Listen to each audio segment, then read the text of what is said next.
Human beings have a problem and we know it. You don't have to be religious to notice this. Think about it. Why is it that we have such a difficult time doing things that we not only know we should do, but genuinely want to do? You want to lose weight and eat healthier. It won't only make you look good, it will make you objectively function better. You want to control your anger. It's not only going to make you happier, it's going to make people you love and care about feel better.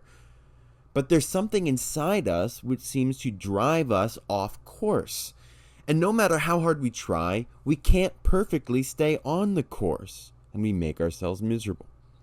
How does Christianity explain what this is, and how do we get better? Christians believe that we were all made in the image of God. That means that the character of God is something like a blueprint for our character. Moreover, Christians believe that God exists as a communion of three persons in a perfect unity of mind and love. That is why most of us have a peculiar sense of rightness, that things are as they were meant to be when we see people giving up themselves for the sake of others. There's something mysteriously beautiful about that. It's a sense which is too deep to fully put into words, and Christianity explains why. But in ways large and small, we don't just do good things that we want to do. We sometimes find ourselves strongly driven to make the world worse. It's like there's a force inside of us pushing us in that direction. We hurt people we love. We abuse our own bodies. We waste time when we could be building the world into a better place. Now, Christians don't believe that evil has an independent existence. And that's because God is the source of everything that exists. All existence comes from Him, and God is perfectly good. Evil, therefore, only exists as a kind of parasite or a corruption of good. Now think about it. When we eat more than we should, we're abusing something that we're meant to have. We were meant to eat.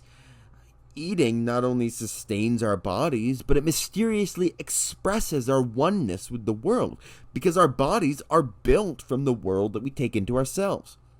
And we were meant to enjoy it. That's why God tells us in the Bible that the renewed world will be one of constant feasting and joy. But our drive to eat is somehow disordered. We let it suck time and energy away from other things we were meant to do. We eat things that hurt our bodies, and we make ourselves feel miserable as a result. If you think of human beings as something like a beautiful building, and the blueprint for that building as the life of God, then sin is something like putting a pile of bricks in the middle of the kitchen. Now, those bricks in themselves are not only good, but necessary for the home as a whole. The home can't exist without them.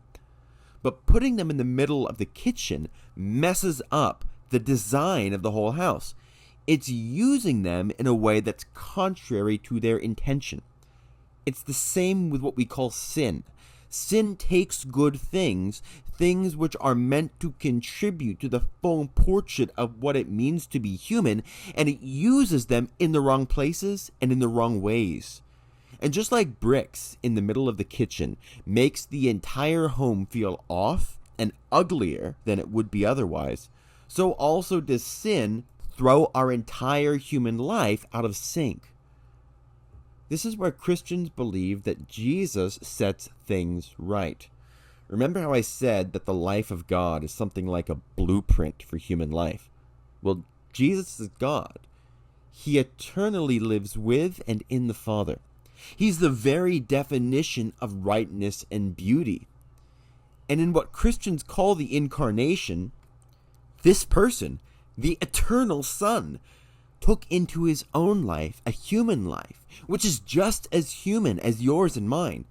He took all the broken pieces of the human home and he put them back together, because he was the blueprint for the home to begin with. We'll talk more about that and what that means next time.